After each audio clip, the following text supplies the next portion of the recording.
I'm going live. I'm going live. Welcome, everyone, to our Success Mastermind for Monday, the 30th of May, 2022, Memorial Day here in the United States. Wishing everyone a meaningful Memorial Day.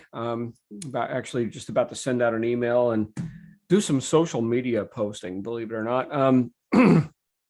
But yeah, very, very important day. I know a lot of times people, especially some people who have grown up more recently, don't quite grasp the magnitude of this day, but it's a big one. So anyway, want to say first of all, thank you to all who have participated in defending liberty here in the free world, and that goes out to families as well. This is something that I think it's probably easy to take for granted sometimes, and I certainly don't. So thank you for that, and we'll be having meaningful thoughts about this significance of this day throughout the day. That being said, today being Monday, we are starting off another week. We're ending a month, but we're starting a week tonight. In fact, at 9 p.m. Eastern, we're going to be finishing Traveler's Gift by Andy Andrews. Hopefully everyone got to read that. I completed it for, I don't know how many times I've read it, but I completed it this morning, most recently, and some tremendous perspective in there, which I'm going to talk with you a little bit about here today. Our next book, for those who participate in our book study group, shall be Bob Proctor's You Were Born Rich. So I've got some hard copies of that here on the shelf. And I think I got a couple of them anyway, a couple of them signed by him, but I've had many copies of that because I've done some Born Rich workshops with people throughout the years, and have bought up a bunch of them to give away and stuff. Anyway, so we're going to be meeting at 9 p.m. Eastern tonight to complete the Traveler's Gift. Excuse me. Excuse me. If you don't already have a copy of Born Rich or You Were Born Rich, the book, go ahead and grab that now, so we can get into the first couple chapters next week. But being that today is a day of great magnitude, I wanted to bring up the topic of magnitude today, and actually to what degree we're doing that which we're doing in our lives. So it's a bit of a reflection today, a bit of reflection that I've had over the past weekend. I got to visit some friends of ours. My wife and daughter and I drove down to a little bit south of where we live now, and got to meet with some friends who have put a lot of their focus onto producing courses and programs to help entrepreneurs, not unlike what I do in my world, but helping people create the success that they're looking for in their niche market. And while this is not certainly nothing new, right? There's lots of people who do coaching programs and have courses that they publish and such. I was looking at what each of us, including myself, have done to raise the bar in our own sphere of influence. In other words, that area or areas of life and business where we've chosen to have the greatest effect. And that's really, I think, the main idea that so many of us are attracted to when we get into business or anything entrepreneurial, or starting a new program or a course of study, or going to school, taking lessons and such, is how can I have the greatest effect? I don't think anyone shows up, let's say in, well, actually I shouldn't assume this, but resourceful people probably don't show up in, let's say, a college course or an online study program thinking, how can I do as little as possible?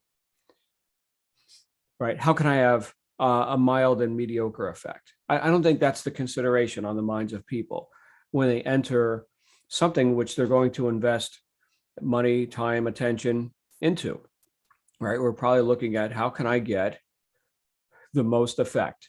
How can I get the most value out of, let's say, if I was taking lessons or something, right? Let's say you were taking, I don't know, guitar lessons, right? Well, what's the most benefit that I could get from the time and money and effort that I'm investing in this instead of investing in the other thing, which I could be doing. Now, at the outset, that's an easy consideration to have, because what you don't know going in is pretty vast, right? When we engage in any new field of study or any new business, there's a great, vast pile of knowledge that we do not have, right? So increase can seem pretty extreme. Advancement and improvement can seem pretty extreme when our bar is set so low. So I remember when I was first learning how to go to the gym and lift weights and stuff. So I was a skinny kid. I never could get over 140 pounds, and I wanted to get big and strong. And so that first 90 days in the gym was fantastic. Now, of course, there was a good amount of discomfort that goes with this, but the amount of increase that was possible in that short period of time. Here I went from zero doing this, right, to what occurred to me as extremely intense. And sure enough, the muscles grew, right? And so that was pleasing. Okay, that was pleasing. And then, you can plateau. And we're going back some decades now, so I don't have like perhaps exact, completely accurate, rendition to give you on day 91, this changed. So not exact. Okay. But I just remember that the shock of the first 90 days of that came with great increase. Now later, there are plateaus, and there is the necessity to raise the bar and to introduce nuance or new standards, in other words, to meet the I guess we could say tolerance levels or the new state or stasis of this has worked to this degree. So now we're not a newbie anymore. All right. So now, to use the gym example, we can show up and we can do pretty much the same stuff we did 90 days ago, and not quite break through the plateau, right? Still be kind of, not going in reverse, but nothing spectacular in terms of gains or increase and stuff like that. So what I'm considering here today is orders of magnitude. Orders of magnitude. In other words, when we have proven methods, okay, or when we have something that we've demonstrated in our lives that this is workable, this is good and right.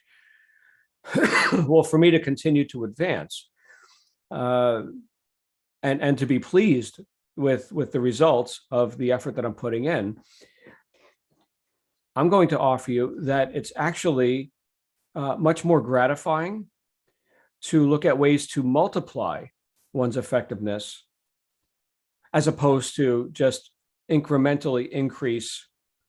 In other words, multiplication instead of addition. Excuse me. Addition is nice. Addition is good.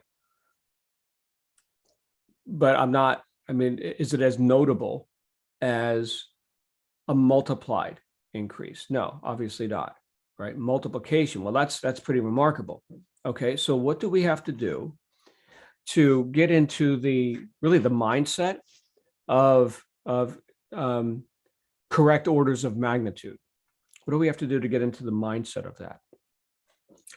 So that's what's coming up for me today is the idea that as we've talked about before, good is the enemy of great.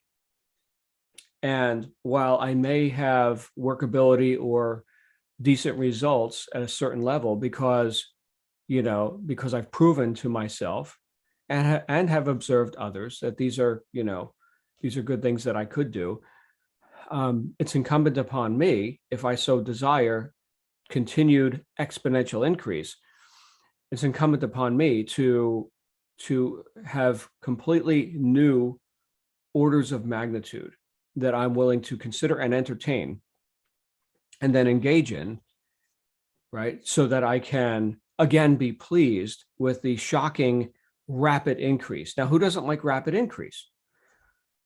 I think everybody does, right? I get to work with a lot of entrepreneurs who are looking for dramatic change, like night and day change, right? If we really get down to it, like what do you want?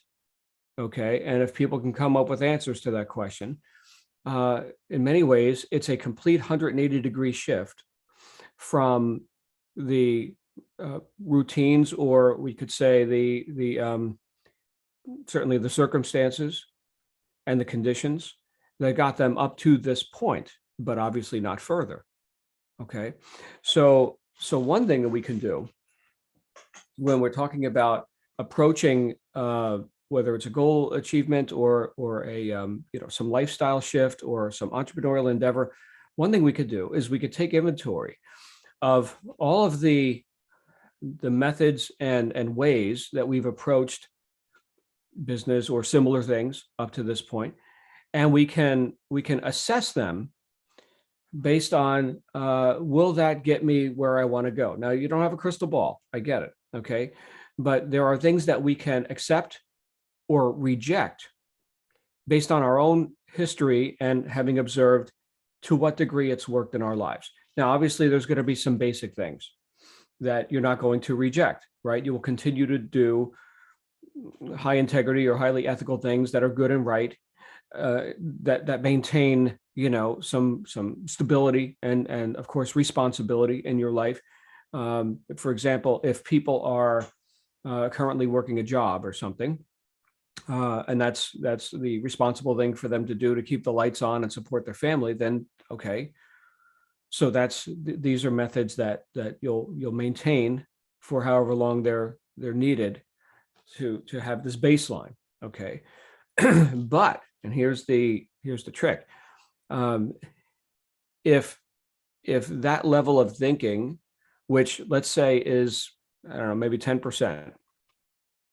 In other words, I can run these operations pretty much on autopilot. A lot of it's routine, repetition. We show up at the office, we do the things that we do, and that's gotten me this far. Okay, well, here in this other area, okay, let's say the business that you're starting, or the exercise program, or whatever it happens to be. Here in this area, can we consciously and deliberately say, you know what, I'm going to apply different methods here.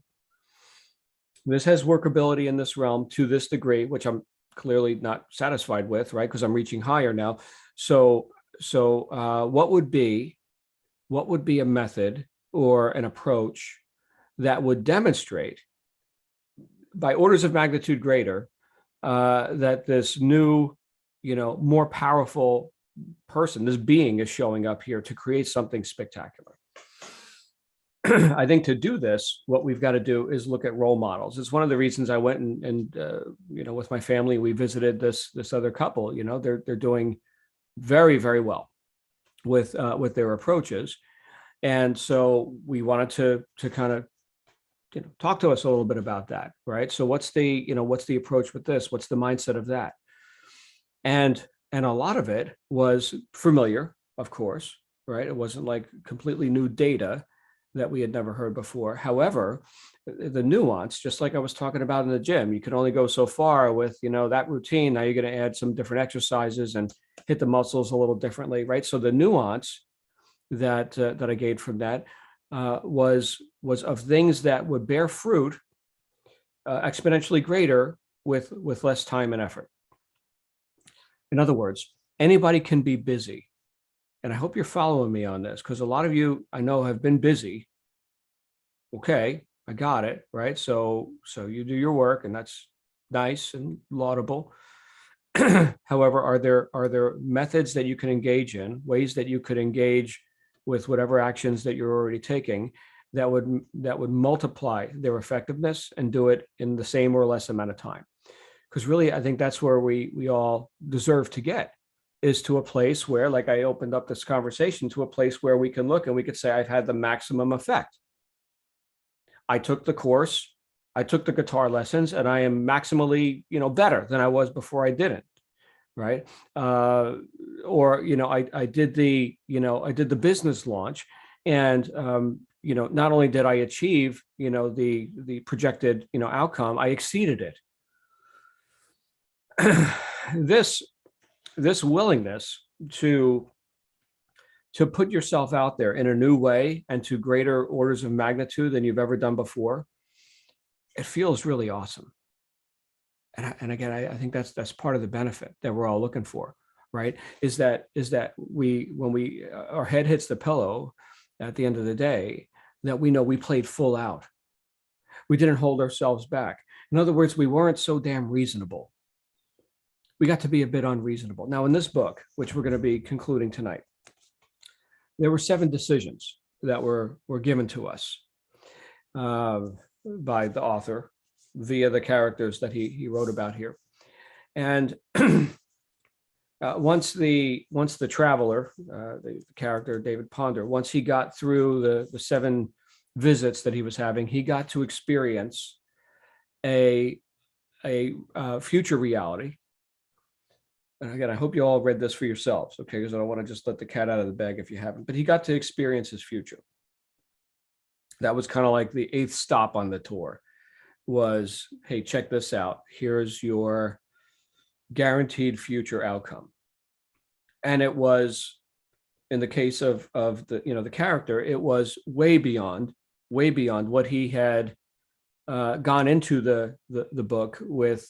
He had problems, he had considerations, survival kind of stuff, supporting my family and doing enough to not lose this small opportunity that he has. Here's a job and whatever, right? And so when he was given the opportunity to see the future, there's like skyscrapers and streets named after the guy now, right? And like stadiums and stuff. And it's like, whoa.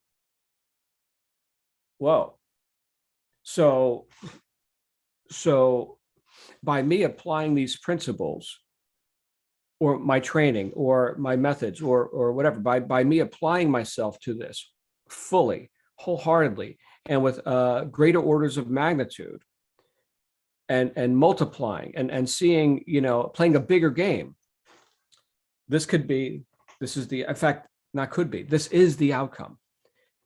Now, unlike the guy in the book, we don't have, the crystal ball, or, the angel, showing us, here is your guaranteed future outcome. Or do we? There it is. So none of us are going to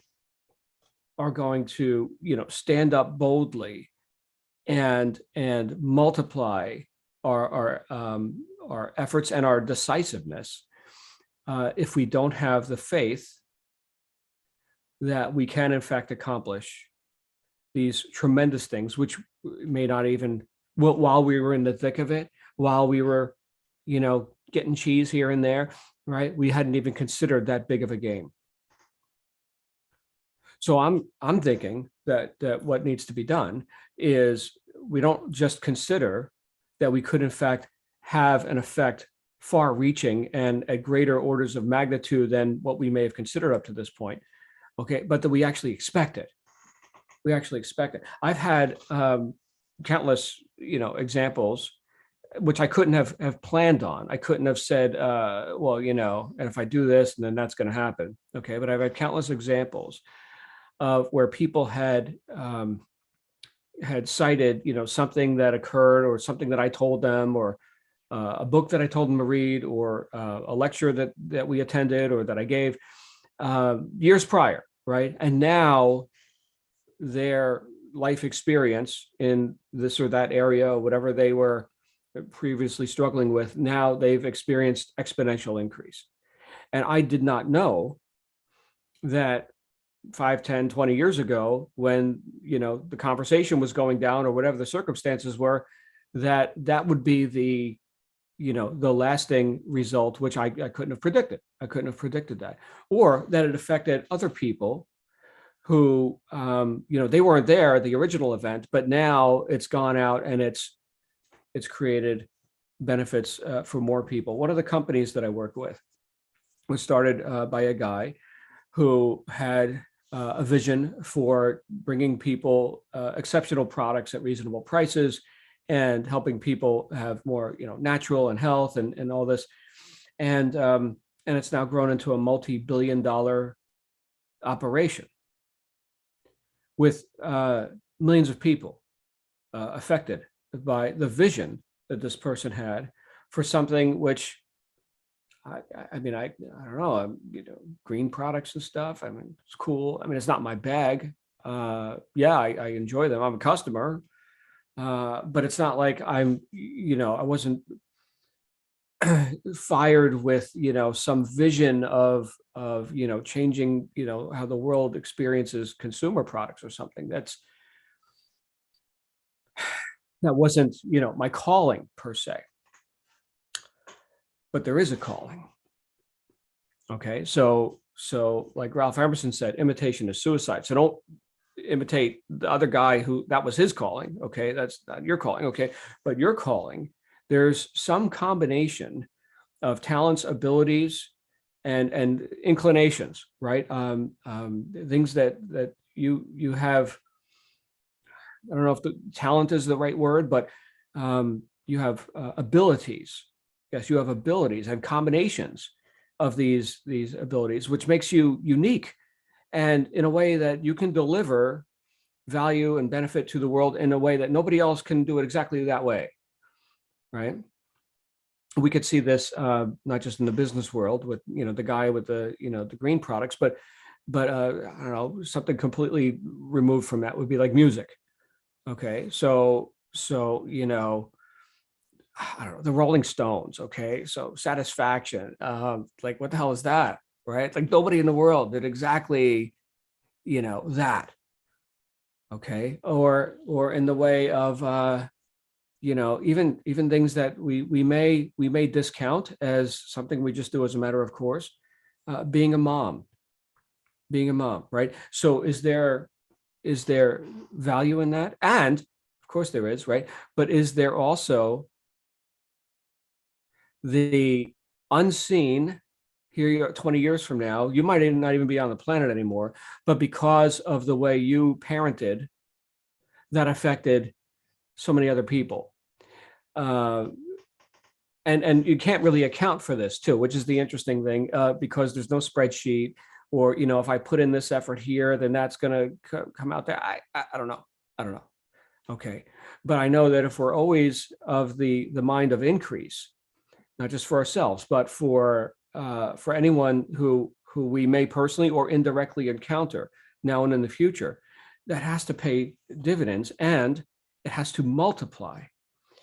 I was thinking of a story where there was somebody who gave a friendly wave or something, and hey, you got a nice outfit at the grocery store, and then that person, the cashier who got the compliment, went home, and they on the drive home they let somebody else in. They weren't like trying to get there first with their car, and they displayed courtesy, and then that person went home, and oh, what a nice world I live in, and they got to help their kids. And then anyway, 20 years later, the kid cured cancer or something, and it somehow came back and affected your family, right? All because you were nice to the lady at the grocery store.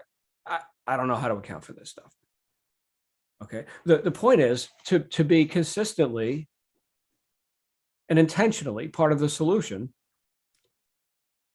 with the expectation, the faith that the fruit of that is way beyond what you may be considering as you sit here doing your work,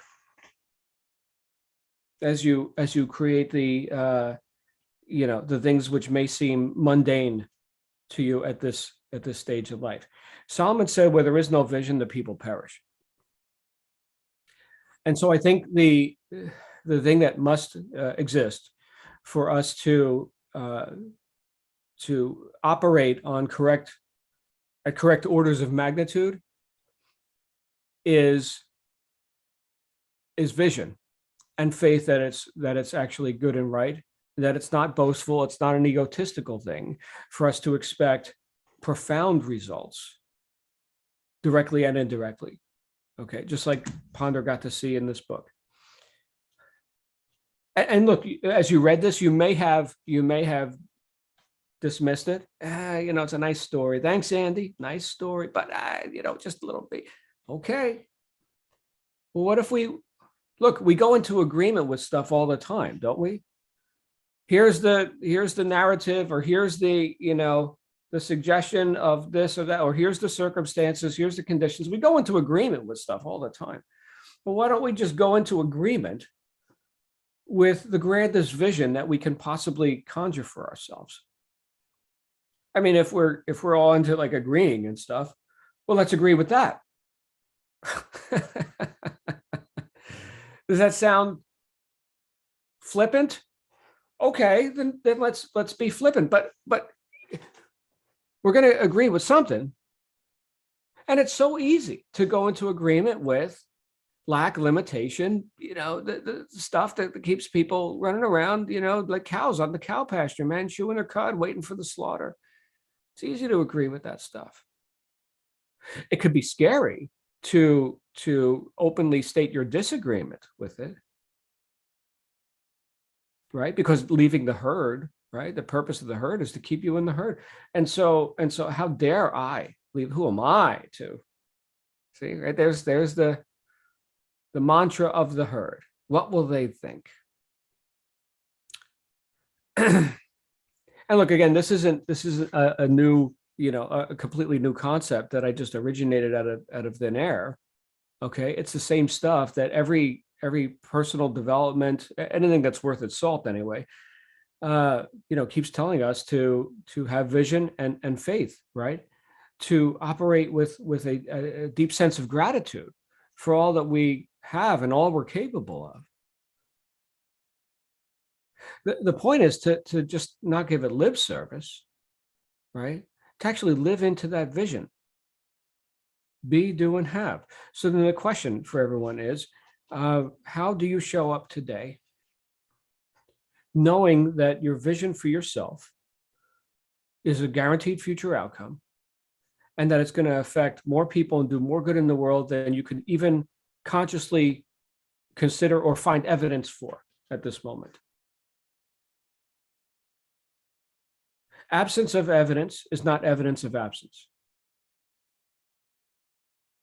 So the fact that we're unable to put our finger on this or that and account for these or those circumstances in present time doesn't mean that your vision is absent or unattainable. Of course, this all comes back to the idea of having vision. And if we're just in the thick of it, just like with our circumstances right here in our face, well, that's not vision. That's not vision. If I got nothing else out of this book, having read it again, it's to have a vision and make it a big one. Because if not you, then who? Right? I think it's easy to once again go into agreement with the idea that there's some few special people in positions of power, and they are the changers of the world, but not me. Wow. Kind of egotistical, really, when you think about it, right? To have so much attention on the person you spend all day every day with, which is yourself. To have so much attention on this person and to think so little of them. Like, who the hell are you to diminish yourself? Interesting question. I've been talking for 29 minutes. That just happened. Lindsay, it won't let me unmute. I don't know what won't. Do we have a technical problem here? Mute all upon entry, mute. Yeah, looks good. Looks good to me. Do you want to talk, Lindsay, or anybody else? Please come on out and unmute your microphones. What's your vision for you? And by the way, a little tip, it should include something besides just you and besides just the circumstances that you're working through now, right? Is there something grand in your future that you could claim and that you could go into agreement with now, and then show up as that person with expectancy? And I don't know how long it takes, right? And I can't account for it. but that's where we're going.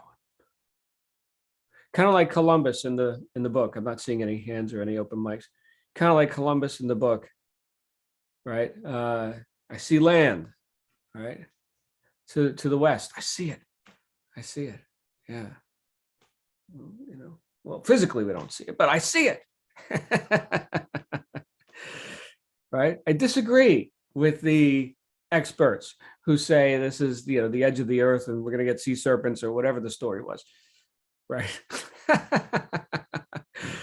Oh my goodness. All right. Well, I hope you guys got some thoughts about this. Be happy to hear if anyone's got any input on this. I do see Catherine, Daisy, Edwards here, Janet, Lindsay, Mandy's here. Any thoughts on our topic for today? Hey, Janet, you got some thoughts on this, please? Hi, Janet. I can't. Oh, there we go. It said I couldn't unmute for a second. Good morning, John and everybody. It's great to see you. I'm sorry I was late, so I have to go back to the replay, which members can do to hear the first of what you were saying. But I've been part of an exercise where you speak like a year from today. And you tell people all of the magnificent things that happened to you during that past year. It's a great exercise, and I've done it twice. And I hear myself saying, in filling up a 10-minute spot as the exercise is, I hear myself saying that I've designed this course, for beginning people writing. I've designed the course and to bring pride and everything to their lettering. And I have built it to such a place that I'm now teaching teachers to teach their students. And not only that, but I am able to travel in many places in the world, including places that don't have much facility for education, people who don't have a lot of, education is hard here. And I'm able to travel to these places. I've put together this wonderful but inexpensive kit for teachers to use for their students. And I'm able to go in and help affect and help change how people, like I said, even just see themselves through their lettering and through how they present themselves on paper, to feel better, but to have a plan, to have a way for them to have something structured that is beautiful and brings joy to them, as well as just something that's, that's utilitarian. Okay, I'm writing my letters. And so I hear myself saying this. And I hear myself going there, and it's like, okay, what are you doing? You're teaching them to write. Big deal. But if it's a way to spread it around the world in such a way that brings pride and joy, and a way for teachers to teach, and materials that can be given to them for not a lot of money, but can be involved in it. And I'm writing a children's book right now that has part of this. It's a great thing. I mean, will it change the world? Who knows? But it will be a little sparkle perhaps in people's lives. And that's, so it's a vision out there for me, brought through this exercise that feels good. It feels good. Thank you, John. Thank you, Janet. And yeah, the bringing the sparkle, as you say, right, doesn't necessarily like change the world. Well, yeah, obviously, if generations from now, people could use your methods to teach others and to keep this, this art form alive, then that has enriched the lives of generations, right? So I that qualifies as a change in the world. Beautiful. Who else? Any other thoughts on some grand effect, some grand outcome that you have a vision for, right? And look, it's okay if you don't at the moment, but I'm saying to have some attention on this, right? I mean, if you're going to effort on a daily basis to accomplish something, well, how about having some vision with that, right? Playing the bigger game, right? We have plenty of people who, without your education, without the attention that everyone here has put on your own personal development, we have people who maybe they're just demonstrating, youth or something. They just think, I'm going to do this and I'm going to do that, and I'm going to have this and I'm going to have that, and they just the vision just comes out of them before it's been beaten out of them. So maybe that's part of it too, right? Is like, put on, let's just take 20, 30, 40 years off of everybody right now. Can we just go ahead, back it up, right? Can we just go ahead and you're not going to lose everything you've learned in the last 40 years. You're going to be fine. Okay. But if we just backed it up to that childlike confidence, that a sense of wonder and all the stuff that you could experience in this life on this fascinating planet that we're on. I mean, can we just get back to that? We're not talking about adding so much of vision as we are taking the blocks off of the vision that's already there. In other words, for you to be a person of vision and therefore operate with less inhibition, we're just revealing the powerful being that's already there. There's nothing to attain. You're already it. But if you've been saddled with, here's like Stuart's llamas, right here, carry this, carry that, right? And so if we are a pack llama, right, and obviously I think we're all a bit more evolved, right? But if we've been behaving as such, or allowing ourselves to just walk around as we just carry the we endure the brunt of the world or something, well, then we've got to see ourselves as having a bit more flexibility, reach, space, vision, and then behave on that level, right? I'll tell you one thing that I'm not willing to do is let the music die in me. I don't literally mean music. I'm yeah, but you get the point. But I think a lot of times, I think Ben Franklin said it best. Most men die at 25 and walk around for 50 years waiting to be buried.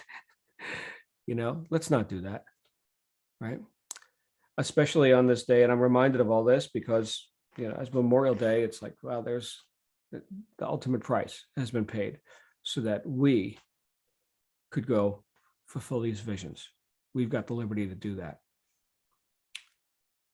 Anyway, if I don't see any other commentary here, we can go ahead. Oh, wait. Hi, Mandy. Hi, Mandy. How are you, my friend Mandy? Hello, Mandy. Hello, Mandy. Are we having technical problems today? Yes. This whole Yeah, try again. Try again. We can't unmute. Yeah. That's weird. That is so weird. Okay. It did come up. All right. Oh, I see it. Right. Oh, who the hell did that? Okay, so now everybody should be able to click their own buttons. I'm sorry about that. That's so weird. All right. Back again. Yeah. Does that work now? Yep. Yeah, that's fantastic. Yeah, wouldn't let us do it. I totally can get and understand what you're saying. And I think it's one of the things that we miss. It's the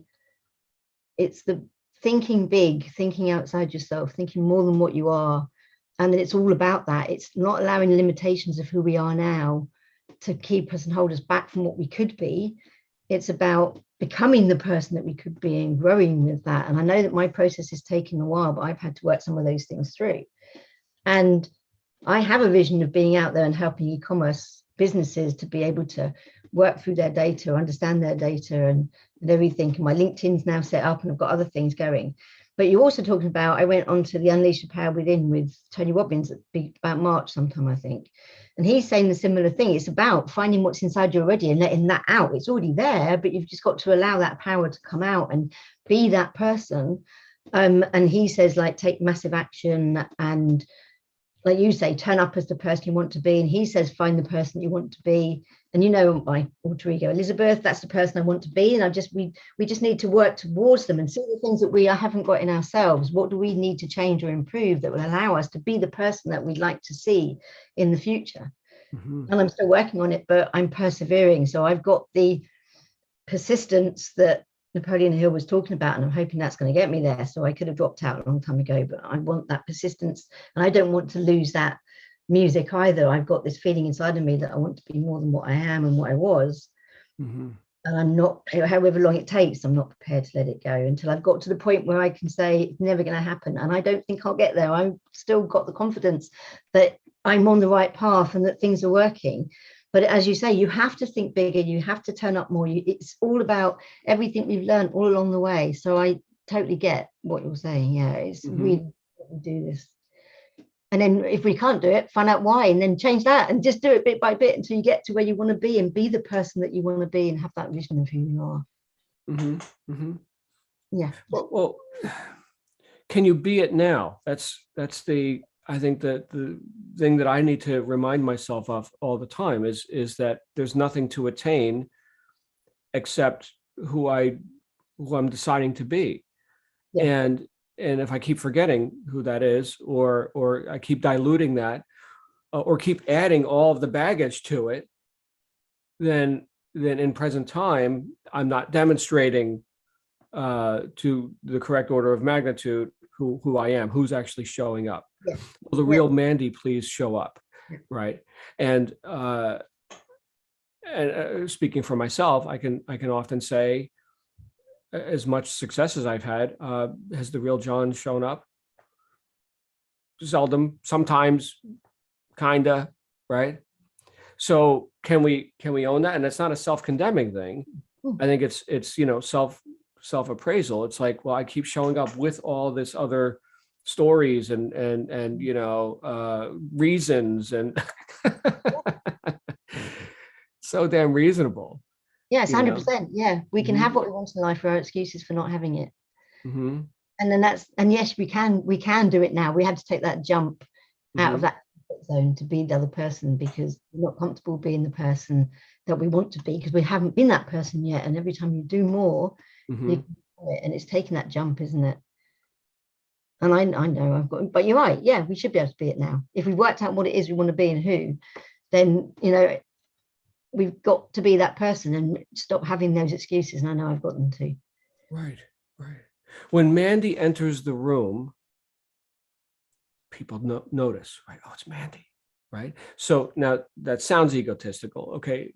But, okay, I mean, if we're really, playing at the top of our game and unencumbered by, our past and our blunders and our failings, then, I mean, that's going to happen, right? Mandy's going to enter the room. And it's like, hey, she's the one who, created the thing and whatever, right?